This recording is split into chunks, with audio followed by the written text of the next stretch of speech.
क्रांतिकारिता के चक्कर में पूरी तरह चुनाव आयोग के भारतीय जनता पार्टी ने तो अपनी स्वयं की वेबसाइट पर भी सारी जानकारियां उपलब्ध कराई हुई हैं।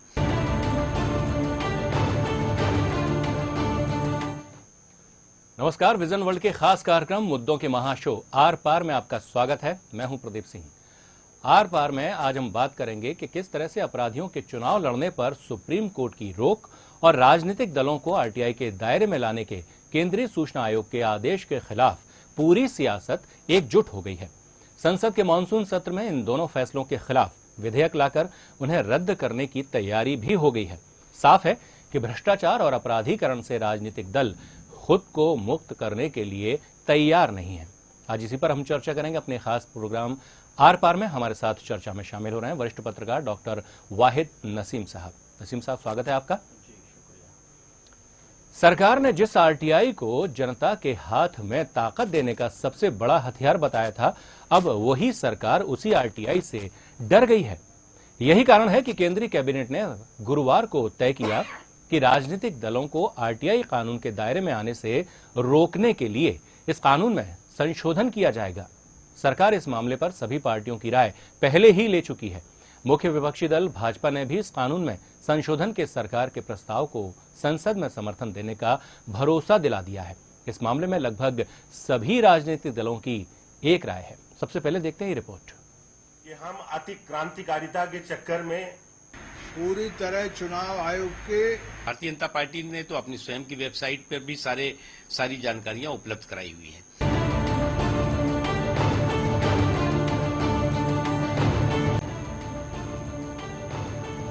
सूचना के अधिकार नाम का हथियार लोगों के हाथों में थमाने वाली कांग्रेस सरकार खुद इसके जाल में फंस गई है। सरकार जानती है कि अगर राजनीतिक दलों को आरटीआई के दायरे में लाया गया तो उनकी सारी पोल खुल जाएंगी। ऐसे में सरकार ने एक अहम फैसला करते हुए राजनीतिक दलों को आरटीआई कानून के दायरे से बाहर रखने का प्रावधान करने वाले एक संशोधन विधेयक प्रस्ताव को मंजूरी दे दी।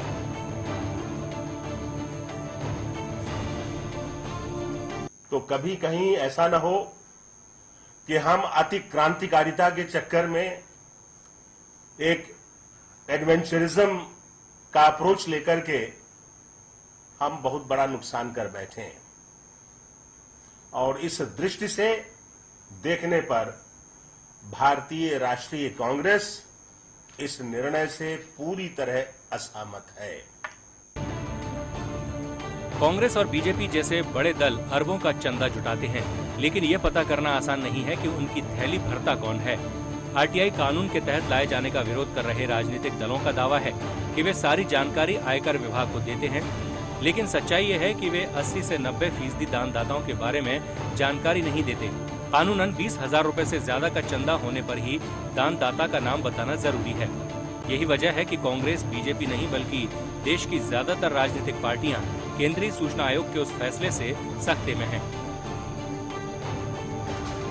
नैतिक दल नैतिक रूप से जनता के प्रति जवाबदेह हैं और कानूनी तौर से चुनाव आयोग के प्रति। चुनाव आयोग जो भी जानकारियां मांगता है या जो जानकारियां कानूनी प्रावधानों के तहत उसे दी जानी चाहिए, वो चुनाव राजनीतिक पार्टियां देती हैं। भारतीय जनता पार्टी ने तो अपनी स्वयं की वेबसाइट पर भी सारी जानकारियां उपलब्ध कराई हुई हैं। इस मुद्दे पर एक मसौदा नोट कार्मिक एवं प्रशिक्षण विभाग ने तैयार किया। दरअसल केंद्रीय सूचना आयोग ने कहा था कि राष्ट्रीय दलों कांग्रेस, भाजपा, मार्क्सवादी कम्युनिस्ट पार्टी, भाकपा, बसपा और राष्ट्रवादी कांग्रेस पार्टी को केंद्र सरकार की ओर से परोक्ष रूप से काफी वित्त पोषण मिलता है। इसलिए उन्हें जन सूचना अधिकारियों की नियुक्ति करनी चाहिए, क्योंकि आरटीआई कानून के तहत उनका स्वरूप सार्वजनिक इकाई है। आरटीआई ने जो फैसला दिया है, एक तरह से पार्लियामेंट के भीतर साफ हो गया था कि पार्टियां इसके अंदर नहीं रहेंगी। इसका एक ही कारण है कि हम पूरी तरह चुनाव आयोग के लिए अकाउंटेबल। जब हम चुनाव लड़ते हैं तो उस समय भी हमको सब तरह का हिसाब देना पड़ता है। जानकारों की माने तो राजनीतिक पार्टियों को डर है कि अगर सूचना का अधिकार उन पर लागू हो गया तो नियमों की आड़ में जारी ये खेल खुल सकता है। गौर करने की बात है कि 2010 और 2011 के बीच में कांग्रेस को महज 717 लोगों ने ही 20,000 रुपए से ज्यादा का दान दिया। वहीं बीजेपी में यह संख्या महज 502 है। इन सब के बावजूद राजनीतिक दल खुद को पाक साफ ठहराने में कोई कसर नहीं छोड़ रहे हैं। हर मुद्दे पर एक दूसरे के खिलाफ दिखने वाले राजनीतिक दलों को केंद्रीय सूचना आयोग के इस फैसले ने एकजुट कर दिया है। सिर्फ सीपीआई अकेली ऐसी पार्टी है जो पहले दिन से दलों को आरटीआई कानून के तहत लाने की हिमायत कर रही है। Bureau report, vision world.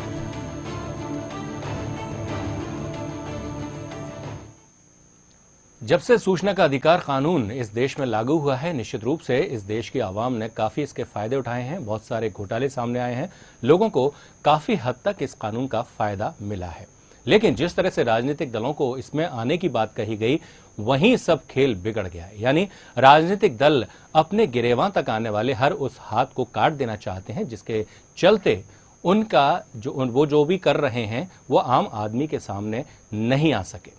भाई जी, सबसे पहला सवाल, लोगों ने इस कानून का बहुत फायदा उठाया, निश्चित रूप से आप भी जानते हैं, लेकिन जिस तरह से राजनीतिक दल अपने आप को इस कानून के दायरे में लाने से बच रहे हैं, साफ दिख रहा है वो नहीं चाहते कि उनकी गिरेबा तक कोई हाथ पहुंचे और लोग उन तक पहुंच सकें और जान सके कि आखिर वो क्या काला पीला कर रहे हैं। देखिए प्रदीप जी, तमाम मुद्दों पर जब राजनीतिक जमात के खिलाफ कोई कार्रवाई होती है तो ये तमाम राजनीतिक पार्टियां एक पटल पर आ जाती हैं। जी, आपको देखकर मुझे लगता है कोई हैरानी नहीं होनी चाहिए, कोई नई बात नहीं है। जब ये आरटीआई का कानून बनाया गया था तब भी इसमें देश की संप्रभुता के साथ राजनीतिक पार्टियों को जोड़ कर रखा गया था कि अगर राजनीतिक हितों का कहीं उल्लंघन होता है तो आप जानकारी ना दे तो कोई फर्क नहीं पड़ेगा। ये पहले से प्रावधान था, पहले से प्रावधान था। दरअसल क्या है कि ये लाने की बात की जा रही है, राजनीतिक पार्टियां इस कानून को रिकमेंड किसने किया था? आप अगर इसकी शुरुआत देखें तो जो नॉन गवर्नमेंट ऑर्गेनाइजेशन हैं, एनजीओज जो हैं, उन्होंने अरुणा जी हैं और अपने ये केजरीवाल और अन्ना जो हैं, ये सब इनमें मिलजुल के इनका एक प्रयास था जो सोनिया गांधी के संरक्षण में एक कमेटी बनाई गई, फिर उस पर काम हुआ और फिर पूरी तरह से इसको मुस्तैदी के साथ लागू किया गया। तो एनजीओज जी, चूंकि ये रिकमेंडेशन एनजीओज द्वारा की गई थी, तो एनजीओ को पहले ही बाहर रखा गया था। किस शातिराना तरकीब से कि अगर एनजीओ गवर्नमेंट की कोई एड लेता है तो वो एनजीओ आरटीआई के दायरे में आ सकता है, और अगर वो विदेशी कोई भी ग्रांट लेता है, विदेशी कोई भी एड लेता है तो वो आरटीआई के दायरे में नहीं आता।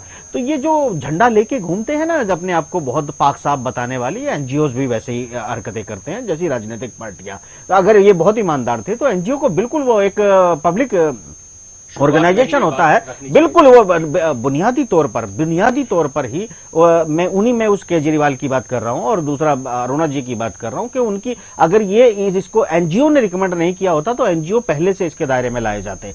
और राजनीतिक पार्टियों की आप अगर नियत को देखें प्रदीप जी, तो बहुत साफ है कि वो जिस पिछले 5 सालों में जिस तरह भ्रष्टाचार भारत में खुले हैं, आपको ये याद दिला दूं कि इसमें 90 नहीं 95% सिर्फ आरटीआई का हाथ है कि कोई भी एक अक्लमंद इंसान, आम नागरिक जो है भारत का जाता है और एक आरटीआई कहीं और लगाता है और जवाब कुछ और मिल जाता है। इसमें सिर्फ जवाब और खुलासा और भ्रष्टाचार ही नहीं हुए हैं। बात गौर तलब यह भी है कि इस कानून के को आगे इस्तेमाल करते हुए बहुत सारे लोगों ने कुर्बानियां दी हैं।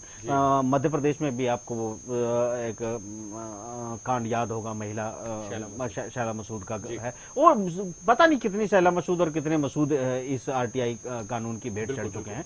दरअसल क्या है कि जितनी भी राजनीतिक जमात है, ये सब जब भी आप इनके खिलाफ कोई बात होगी तो लामबंद हो जाती हैं और भारतीय जनता पार्टी, कोई और पार्टी, कांग्रेस पार्टी, सब मिलके एक पटल पर खड़ी है कि हमें जनता के प्रति कोई जवाबदेही नहीं देनी है। अभी आपने शरद यादव जी का बयान सुना, जी। वो अब बयान कितना हास्यास्पद लगता है कि उन्होंने कहा कि हम चुनाव आयुक्त के प्रति जवाबदेह हैं, हमें तो चुनाव आयुक्त को भी जवाब देना होता है, इसलिए हम जनता को क्यों जवाब दें।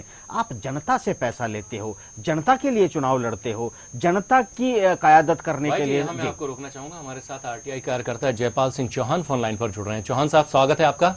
धन्यवाद। चौहान साहब, सबसे पहला सवाल आपसे यही कि जिस तरह से राजनीतिक दलों ने अपने आप को इस कानून से बाहर करने की कवायद शुरू कर दी है, आपको क्या लगता है? ये एक मिला जुला प्रयास है। कोई भी इस राजनीतिक दल जो है, जो स्थिति उन्होंने बना दी है, वो इस आरटीआई के दायरे में आना ही नहीं चाहते। आपने देखा हो कि ये सब के सब एक ही प्लेटफॉर्म पे इकट्ठे हुए एक साथ, और ये बिल्कुल नहीं चाहते कि जो है पारदर्शिता आए कम से कम लोकतांत्रिक प्रणाली में। तो जयपाल जी, आपको क्या लगता है जिस तरह से अब राजनीतिक दल एकजुट नजर आ रहे हैं, ये निश्चित रूप से एक कवायद है और इसमें सफल होते नजर भी आ रहे हैं, क्योंकि विधेयक लाकर इस दायरे से अपने आप को बाहर रखने की कोशिशें कामयाब होती दिखाई दे रही हैं। ऐसी स्थिति में एक आरटीआई कार्यकर्ता होने के नाते आपको क्या लगता है, तमाम जो खुलासे हुए हैं और आने वाले समय में राजनीतिक दलों के जो खुलासे हो सकते थे, कहीं ना कहीं सब पे पटाक्षेप होता नजर आ रहा है? 100%। ये हमारे स्वस्थ लोकतंत्र के लिए बड़ा ही जरूरी था कि राजनीतिक पार्टियां भी आरटीआई के दायरे में आए। सुप्रीम कोर्ट ने एक बहुत ही प्रशंसनीय काम किया था जब उन्होंने कहा था कि राजनीतिक दलों को भी पारदर्शिता दिखानी चाहिए। सीआईसी ने उसको फॉलो किया, लेकिन कहीं ना कहीं जब राजनीतिक दल ये विधायिका का गलत इस्तेमाल कर रहे हैं, जिस तरह से इकट्ठे हुए हैं और जिस तरह से इन्होंने इस सब के पीछे एकजुटता दिखाई है, ऐसे एकजुटता और मुद्दे पे क्यों नहीं दिखाते? तो ये कहीं ना कहीं ये इशारा करता है कि सब राजनीतिक दल एक ही थाली के चट्टे बट्टे हैं। नहीं चौधरी साहब, इसको अगर चोर चोर मौसेरे भाई कहें तो कुछ ज्यादा गलत नहीं होगा। अच्छा, मैं चौधरी साहब आपसे एक सवाल करना चाहता हूं, जैसे कि आप कम से कम 15 से 20 आरटीआई रोज लगाते हैं, तो आपको मौजूदा हालात में भी किस कदर दुश्वारियों का सामना पेश आता है, किस तरह से जवाब देने की अब अपने आप बचने की कोशिश करते हैं सरकारी अमला?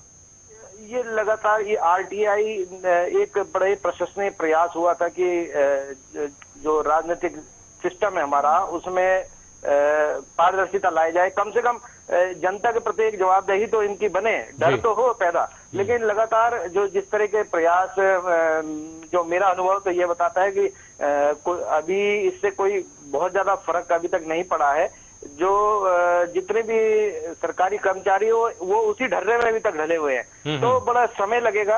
और अगर इस तरह का प्रयास चलता रहा, जैसे कि अभी राजनीतिक दलों ने ये सब एक इकट्ठा होकर पूरे पार्टियों को इससे बाहर करने के बाद, कल हो सकता है कि और भी कई और चीज भी इसके दायरे से बाहर कर दें, तो ये एक स्वस्थ लोकतंत्र के लिए अच्छे संकेत नहीं है। चौधरी साहब, इसमें मेरे ख्याल से पहले से ही 11 चीजों को बाहर रखा गया है और उन 11 चीजों को इस तरह से मैनिपुलेट किया गया है कि जब भी सरकार चाहे तो किसी भी जवाबदेही से बच सकती है। पहले से उतनी चतुराई पहले से ही दिखाई गई है, मगर हो ये रहा है कि लोकल स्तर पर, छोटे स्तर पर हम जब आरटीआई लगाते हैं तो बड़ी जानकारियां छोटे लेवल पर अधिकारी समझ नहीं पाते, उसकी जो गोपनीयता है, पेचीदगियां हैं, और वो आसानी से उसको रिलीज कर देते हैं और सरकार कहीं ना कहीं उन सब मामलों में और अधिकारी उन मामलों में फंसते हुए नजर आ रहे हैं। इसलिए राजनीतिक पार्टियां कम से कम ये कोशिश कर रही हैं कि वो जो खेल खेलती है राजनीति के पीछे, जनता से पैसा लेने का, जनता के प्रति और जो भी वो वादे करके जाते हैं, आरटीआई के दायरे में अगर राजनीतिक पार्टियां, राजनीतिक दल आते हैं तो उनसे सवाल किया जा सकता है कि आपने फला सभा में, फला जनसभा में ये वादा किया था, वो घोषणा की थी, उस घोषणा पे आपने क्या अमल किया? आप मंत्री भी बन गए या मुख्यमंत्री भी बन गए या प्रधानमंत्री भी बन गए, तो उनकी जवाबदेही पर वो कार्य उनको पूरा करना पड़ सकता है, जनता को किए गए वादे पूरे करने पड़ सकते हैं, और अपने खजानों से जो अपार अकूत दौलत जो है उसका हिसाब देना पड़ सकता है। तो मुझे लगता है कि इसमें तो कोई राजनीतिक बच्चा भी, पार्टियां तो बहुत दूर की बात है, इसकी सहमति बिल्कुल कबूल नहीं करेगा। सवाल ये है कि आरटीआई, जहां तक मुझे लगता है कि बिल्कुल एक ह्यूमन राइट है, इंसानी हक है, भारतीय का हक है, इसके लिए पैसा भी नहीं होना चाहिए था। हम आरटीआई के तरीके, हमें एक ह्यूमन राइट के लिए, एक इंसानी हकूक के लिए कानून बनाने की जरूरत पड़ी, यही इस देश में अफसोस की बात है। प्रदीप जी, मैं आपको एक बात कहना चाहता हूं कि बिल्कुल खुलासे के साथ कि हम जिस तरह से भारत में गवर्नेंस जो प्रशासनिक अमला है वो जिस तरह आज भी एग्जीक्यूट करता है, वो बिल्कुल कंपनी सरकार, जब भारत गुलाम था जिस तरीके से सरकारी अधिकारी हकीर समझते थे, बिल्कुल बिल्कुल मजबूर जनता को बिल्कुल भाव नहीं देते थे, आज भी कोई सरकारी नौकरी का फीता चढ़ने के बाद इंसान भारतीय मानव को मानव नहीं समझता है, वो उसको गुलाम समझता है। ये वो मानसिकता है जो कंपनी राज में गुलाम भारत में हुआ करती थी, वो आज भी जारी है। और राजनीतिक दलों ने आरटीआई के दायरे से अपने आप को बाहर करके ये साबित कर दिया है कि भारत की जनता भेड़ बकरी से ज्यादा कुछ भी नहीं है। जयपाल जी, क्या लगता है आपको, जिस तरह से वाहिद जी कह रहे हैं, आने वाले समय में आम जनता जो है उसके साथ कहीं ना कहीं छलावा होता दिखाई दे रहा है? अगर कहीं कोई राजनीतिक दल किसी भी तरह का कोई काम करता है जिसकी जानकारी एक आम आदमी चाहता है कि उसको होनी चाहिए क्योंकि वो उसका हक है, तो ऐसी स्थिति में निश्चित रूप से राजनीतिक दल अपने आप को बचा ले जा रहे हैं। प्रदीप जी, बिल्कुल वाहिद जी की बात बिल्कुल 100% सही है। देखिए, कई बारी हम अगर वो बात करें तो ये ऑफ द रिकॉर्ड कभी बहुत सारे लोग बात करते हैं, वो कहते हैं कि हमारा इतना खर्चा होगा। भी आपने हाल में बयान सुना होगा चौधरी वीरेंद्र सिंह का, उन्होंने कहा 100 करोड़ रुपए एक एक सीट पे खर्च हो रहे हैं। तो कहीं ना कहीं यानी एक जो बहुत बड़ा ब्लैक मनी का इनपुट है वो राजनीतिक दलों के थ्रू चुनाव में खर्चा होता आ रहा था। तो जब जो सीआईटी का ये प्रयास एक बड़ा प्रशंसनीय प्रयास था, अगर ये इस पे अमल जामा पहनाया जाता तो जो ये चुनाव में ब्लैक मनी का जो इनपुट है और जो प्रयास होता है जनता को किसी न किसी तरह अपने साथ जोड़ने का, साम दाम दंड भेद के साथ, इस पर एक कुठाराघात हो सकता था। लेकिन कई राजनीतिक दल सारे के सारे हमाम बिल्कुल जैसे सारे के सारे एक प्लेटफॉर्म पर खड़े हैं। अगर उचित तो ये रहता कि ये और पारदर्शिता दिखाते, और राजनीतिक दलों में आपने देखा होगा कोई विरोध ही नहीं हो रहा है, तो ये चीजें स्वस्थ लोकतंत्र के लिए बहुत ही दुखद संकेत नहीं, इसमें चौधरी साहब एक तो विरोध नहीं हो रहा है, दूसरा आप देखते हैं कि ये आत्ममंथन नहीं करते हैं या कागज पे कुछ लिखा हुआ पढ़ते लिखते नहीं है। अभी मिस्टर नकवी एक बयान दे रहे थे कि वो भी यही कह रहे थे कि हम तो जवाब दे अकाउंटेबल होते हैं चुनाव आयोग के। क्या ये मिस्टर नकवी ये बताएंगे कि कौन अधिकारी अकाउंटेबल नहीं होता है जिनकी सूचनाएं आपने आरटीआई के दायरे में लाई है? हर अधिकारी छोटे से लेके बड़े तक एक दूसरे के प्रति अकाउंटेबल होता है, सरकार के प्रति अकाउंटेबल होता है, वो जवाबदेह होता है। ये कौन सी जवाबदेही की बात कर रहे हैं या बिल्कुल बेवकूफ समझते हैं भारतीय जनता को? मैं समझ नहीं पाता कि नेता भारतीय जनमानस को समझते क्या है। ये बड़ी बेशर्मी से बयान दे रहे हैं कि हम तो चुनाव आयुक्त के प्रति अकाउंटेबल होते हैं, इसलिए हमें आरटीआई के दायरे में आने की कोई जरूरत नहीं है। क्या है ये, कौन सी भाषा है? आप क्या कहना चाहेंगे इस पे? जयपाल जी, क्या कहेंगे आप? अगर ये कहा जाता है, मुख्तार अब्बास नकवी अगर ये कहते हैं कि वो चुनाव आयोग के प्रति जवाबदेह हैं, तो आपको लगता है सिर्फ इतने से काम चल जाता है? आम आदमी अगर जानना चाहता है कि किस तरह से पैसा आया, कहां से आया, कहां जा रहा है। चलिए, हमारे साथ इस वक्त सीमा सोनी जो कि कांग्रेसी नेता हैं फोन लाइन पर जुड़ रहे हैं। सीमा जी, हम आपसे जानना चाहेंगे आखिर क्यों राजनीतिक दल अपने आप को आरटीआई के दायरे में लाने से बच रहे हैं? नहीं, देखिए, अगर आरटीआई में अगर आम जनता को भी अगर ये दिया जाता है कि उनका भी जो भी संपत्ति का ब्यौरा उनको भी देना चाहिए आरटीआई के तहत, तो फिर नेताओं को भी देना चाहिए। अगर आम जनता को नहीं देने का ये मुद्दा है तो फिर नेताओं को भी नहीं देना चाहिए। मेरा ये कहने का मतलब, अगर अब मैं वाहिद नसीम बात कर रहा हूँ, मैं आपसे एक सवाल को जरा विस्तार से करना चाहता हूँ, जरा ध्यानपूर्वक मेरी बात सुन लीजिएगा।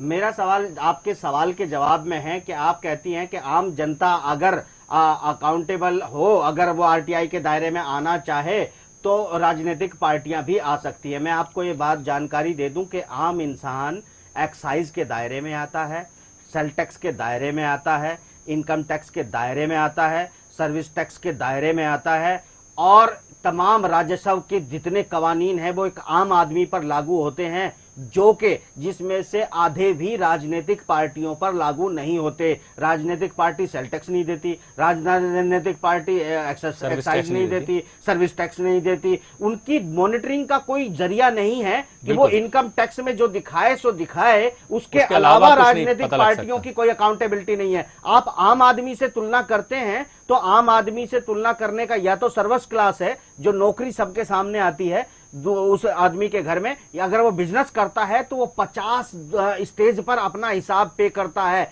राजनीतिक पार्टियां कितने स्टेज पर हिसाब पे करती हैं, जरा बताएंगे आप? सीमा जी बताएं। नहीं, देखिए, जो टैक्स जितने भी आपने अभी गिनाए वो तो सारे पॉलिटिशियंस भी देते हैं ना, सारे टैक्स। राजनीतिक तो सवाल दलों की बात आ रही है। राजनीतिक सीमा अकाउंट जी। का है सीमा जी, राजनीतिक दलों की बात अकाउंट आ का है। राजनीतिक पार्टी के दल के अकाउंट पर क्या ये लागू होते हैं? होते हैं, डेफिनेटली होते हैं। ये सेल टैक्स और आप सर्विस टैक्स इन पे कैसे लागू होते हैं? नहीं होते हैं सीमा जी, अपनी जानकारी दुरुस्त कीजिए। जी सीमा जी बताएं फिर। अब ऐसी स्थिति में जबकि ये इस तरह के टैक्स पे नहीं करते हैं जो आम जनता पे करती है, तो आप कैसे मान सकती हैं कि ये अपने सारे ब्यौरे जो देते हैं? और सीमा जी, एक चीज मैं आपसे कहना चाहता हूँ, द्वेष से हम बात नहीं कर रहे हैं, बड़े प्रेम से एक बात की चर्चा कर रहे हैं। बड़ी भारतीय जनमानस के लिए हम इस मंच को लेकर आते हैं और चर्चा करते हैं। बड़ी विनम्रता से मैं ये बात आपको कहना चाहता हूँ कि जो आम आदमी है वो चंदा वसूल करके अपनी जिंदगी नहीं चलाता है। वो आम इंसान कमाता है, काम करता है, मेहनत करता है, प्रोडक्शन करता है, गेहूं उगाता है, फल उगाता है, काम करता है, मशीनें बनाता है। राजनीतिक पार्टियां जनता से पैसा लेती हैं, सरकार से पैसा लेती हैं। राजनीतिक पार्टियों का खेत नहीं होता जिसमें से वो पैसे उगा के अकाउंट में लाती हों। कोई फैक्ट्री राजनीतिक पार्टी के, हमने ये फैक्ट्री लगा दी है, कांग्रेस की ये फैक्ट्री है, भारतीय जनता पार्टी की ये फैक्ट्री है, इससे जो कमाई होगी उससे राजनीतिक पार्टी चलेगी। ये देश का पैसा है, जनता का पैसा है, और जनता को हिसाब देने में आपको तकलीफ है? जी सीमा जी बताएं। जनता का साथ देने में कोई तकलीफ नहीं है। अगर कोई नेता बना है तो वो जनता की सेवा और देश की सेवा के लिए ही नेता बना है। जी। ऐसा नहीं है। और जो कोई भी बंदा नेता है वो उसका भी अपना कुछ ना कुछ बिजनेस है, फैक्ट्री है, या कोई भी प्रोफेशनल कुछ ना कुछ उसका तो बिजनेस है ही है ना। आप इंडिविजुअली सीमा जी आपकी बात से मैं सहमत हूं कि उनका इंडिविजुअल बिजनेस है, मगर वो इंडिविजुअल बिजनेस से राजनीतिक पार्टियों को आप एमपी या एमएलए होने के बाद चंदा कितना देते हैं? क्या उतने चंदे भर से जो आपने नंबर 1 में आंकड़े पेश कर सकता हूं कि क्या उनसे पार्टियां चलती हैं? आप देश की जनता से पैसा नहीं लेते क्या? अगर आप देश की जनता से चंदा लेते हैं तो देश की जनता को हिसाब देने में आपको परेशानी क्या है? बात हिसाब देने की है। आप आम जनता की बात कर रहे हैं तो पॉलिटिशियंस को चंदा तो ये आम जनता के बीच से ही जो बंदा है वो देता है ना। तो यही तो जानकारी वाली बात है। मैं भी वही कह रहा हूँ, कहां से आखिर पैसा आ रहा है, कौन दे रहा है? वो पैसा जो आ रहा है जनता के बीच से, वो पैसा जनता के पार्टी के पर्टिकुलर नेता के अकाउंट की मैं बात नहीं कर रहा हूँ। राजनीतिक पार्टियां आरटीआई के दायरे से बाहर होती हैं तो राजनीतिक जो उनका कंबाइन अकाउंट होता है उसके हिसाब किताब की हम बात कर रहे हैं। राजनीतिक पटल पे उनकी कमेटी के जो फैसले होते हैं, कमिटमेंट होते हैं, उनकी हम जानकारी की बात कर रहे हैं। हम पर्टिकुलर किसी एक नेता की बात नहीं कर रहे हैं। यहां पार्टी बाहर हो रही है, एक ऑर्गेनाइजेशन पूरा बाहर हो रहा है जो कि जनता के पैसे से चलता है, देश के पैसे से चलता है। पूर्णतः जवाबदेह सबसे पहले जिसे होना चाहिए उसी को आरटीआई के दायरे से बाहर कर रहे हैं, तो बाकी पर हम आपकी नियत पर क्या माने?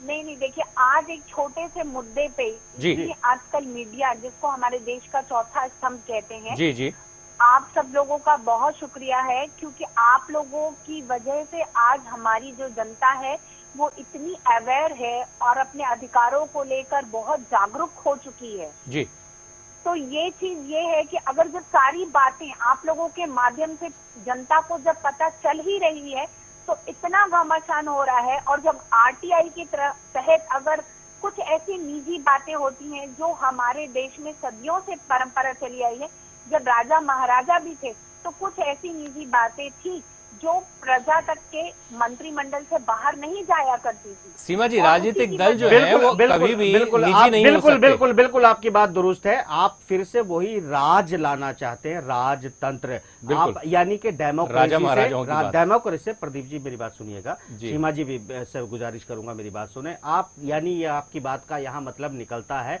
कि राजा महाराजाओं का जो मंत्रिमंडल होता था वो गोपनीय रखते थे, जनता को कुछ नहीं बताते थे। उसी से बाहर करके डेमोक्रेसी, प्रजातंत्र हम यहाँ लेके आए, जिसे प्रजातंत्र कहते हैं। यानी प्रजा की सरकार, प्रजा के चुने हुए लोग जाते हैं और प्रजा की पंचायत लगती है, प्रजा का प्रधानमंत्री होता है। यहाँ राजा अब नहीं होता, मंत्री होता है। मंत्रियों में सबसे बड़ा मंत्री प्रधानमंत्री होता है। राजा अब इस देश में नहीं होता है, यानी कि राजतंत्र नहीं है, प्रजातंत्र है। पहली बात आप बात इसमें इसे जोड़ के दिखा रही हैं राजतंत्र से। इसका मतलब राजनीतिक दलों के दिमाग में जो सवालात उठते हैं जनता के कि वो जीतने के बाद उन्हें धमकाते क्यों हैं, उनसे बात क्यों नहीं करते, मिलते क्यों नहीं, ये बात उन लोगों के लिए भी बहुत महत्वपूर्ण है। उन्हें समझ लेनी चाहिए कि ये राजनीतिक जमात क्या संदेश देती है। बेसिकली वो आपका प्रतिनिधित्व नहीं करते, वो राजा बन जाते हैं आपके वोट देने के बाद, और इसीलिए वो आपको जवाब देना नहीं आपके सवाल का संक्षिप्त में जवाब चाहेंगे सीमा जी, बताइए क्या कहेंगे आप? लोकतंत्र है, लोकतंत्र की बात होनी चाहिए, राजतंत्र बहुत पीछे छूट चुका है। नहीं, राजतंत्र पीछे छूट चुका है, मगर एक परिवार में भी जो मुखिया होता है, जो उसको लगता है कि कुछ बातें ऐसी हैं जो मुझे अपने बच्चों नहीं, लेकिन सीमा जी सबसे बड़ी बात ये आती है कि जितने भी राजनीतिक दल हैं ये सार्वजनिक जीवन जीते हैं, सार्वजनिक हैं, इनको किसी तरह की जानकारी छुपाने की कोई जरूरत महसूस नहीं होनी चाहिए। सीमा जी आपकी जानकारी के लिए प्रदीप जी को रोकते हुए मैं दे दूं कि 11 से पॉइंट ऐसे हैं जहां पर बिल्कुल खुफिया रखा गया है आरटीआई के दायरे से बाहर, जहां देश का मामला आता है, रक्षा का मामला आता है, वित्त का मामला आता है देश के, उस और विदेशी बिंदुओं में शामिल कर लिया गया, उन बिंदुओं पर शामिल करके 11 मामलों को बिल्कुल डिसाइड किया गया है कि देश की सुरक्षा या कुछ गोपनीयता यहाँ रखी जानी चाहिए। तो वो बिल्कुल, और यहाँ तक के अब इस आरटीआई के दायरे में एक और छूट दी गई थी कि अगर किसी इंसान की निजता भंग होती हो तो 48 घंटों के अंदर भी आरटीआई का जवाब देना चाहिए। मगर क्या ऐसा हो पाया? एक मिसाल भी पूरे भारत में आपको अभी नहीं मिलेगी इस तरह की, इस तरह का लागू हो पाया हो। मैं ये बात कह रहा हूँ सीमा जी, बड़ी दयानतदारी से एक बात कहने की कोशिश कर रहा हूँ। भाई जी समय की कमी है, सीमा जी से हम उनका जवाब जानना चाहेंगे। सीमा जी बताइए क्या कहना चाहेंगे संक्षिप्त में?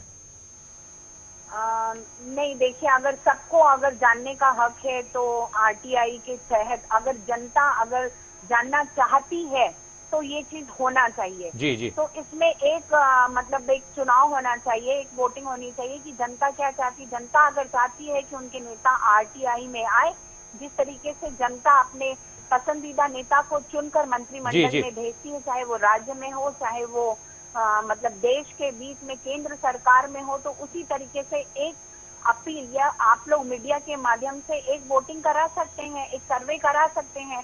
सीमा जी हम आपसे आपका एक पर्सनल वर्जन चाहेंगे। सीमा जी हम आपसे एक पर्सनल आपका वर्जन चाहेंगे। जिस तरह से राजनीतिक दल, सभी राजनीतिक दल आरटीआई के दायरे से अपने आप को बचाने की कोशिश कर रहे हैं, ये सही है या गलत? सिर्फ एक शब्द में आप बता दीजिए।